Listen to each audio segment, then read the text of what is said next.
Sunrise over Gaza City, and the sound of Israeli surveillance drones is constant, searching out what the Israelis claim are the final strongholds of Hamas.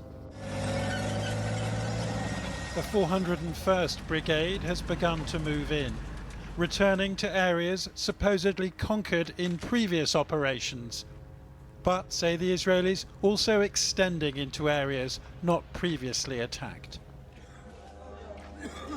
Tanks, jets and drones are pounding the suburbs of Gaza City ahead of a more significant troop advance, threatening to destroy what's left here unless Hamas releases all its hostages after almost 700 days in captivity. And though Israel wants 1 million or so Palestinians to leave, many are still refusing. The situation is as you can see. We are under fire. We won't leave. We are staying in their faces. God willing, we will remain here. But thousands have begun heading south, their lives quite literally on their backs, heading towards the camps they fled to during previous offensives, with no ceasefire to make their journey through a war zone any easier. This coastal road may be a safer route, civilians fleeing past sun-kissed beaches in panic from the increased tempo of explosions. Hamas fighters are likely to be hiding amongst this traffic, potentially allowing them to fight another day. And if so, withholding from the Israelis the outright victory their government claims it can achieve. Which is why this build-up of tanks may be in part about Israeli politics, about persuading hardliners not to topple Israel's ruling coalition by leaving it. A call-up of 60,000 reservists will bring the total to 120,000. The Gaza City operation against military advice, with commanders warning that it will exhaust the troops and endanger the 20 or so living hostages.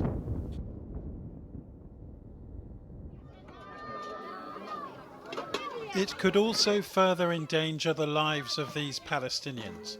Gaza's famine is at its worst here in Gaza City and north of it. The latest UN estimate is that more than 500,000 people are starving. We came to this charity kitchen because there is no distribution of aid. Either that or we don't receive it.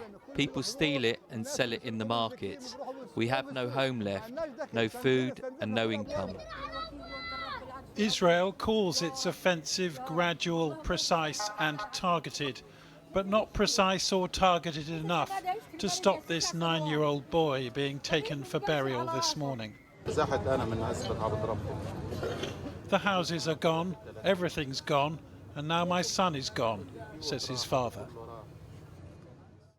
These mourners in Gaza City might well privately curse Hamas for fighting amongst them, but in public they curse Israel more, with the Israeli ground assault expected to begin in earnest in a few weeks' time. Well, earlier I spoke to Dr. Ahmed Al-Farah, who's the head of paediatrics at Nasser Hospital in Khan Yunis, southern Gaza. I began by asking whether he's seeing more patients injured by bombings or suffering from malnutrition.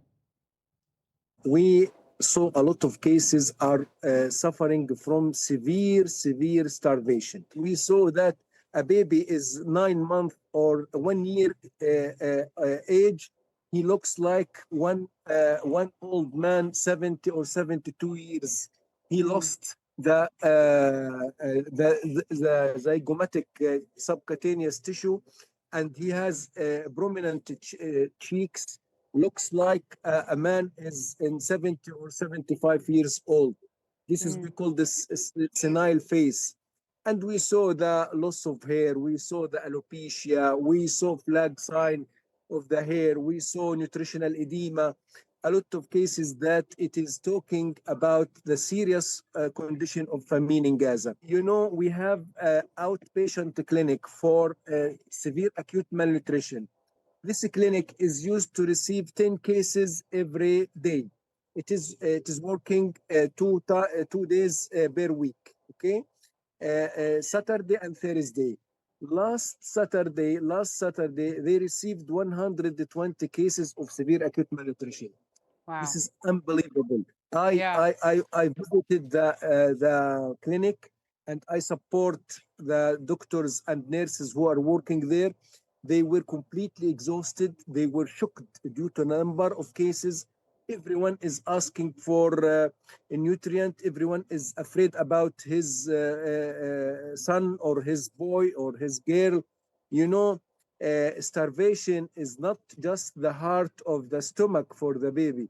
It is the heart, it is the pain of the heart for the mother and for the father. It is very, very, very painful feeling that you are unable to offer anything for your baby, and you see him is losing weight, losing muscles, losing fat. He's just a skeleton covered by skin, and you are watching while he's leaving, and you can't offer anything for him. Residents of Gaza City are being told to evacuate, to leave and go south. Do you feel safe in Khan Yunis, or is nowhere safe really in the strip as a whole? No place is safe in Gaza. Even my friend, to be in a womb, in a uterus, in your mother, you are not safe. We have so cases that babies in their wombs, in the uterus of their mothers are pregnant, and they targeted and they were killed, and even the baby inside her womb or uterus was executed and expired. So no place is safe in Gaza, but you have to choose the way to die. What toll does that take on you and your staff? We don't have a chance to leave, and we have to work in hospitals because this is our duty.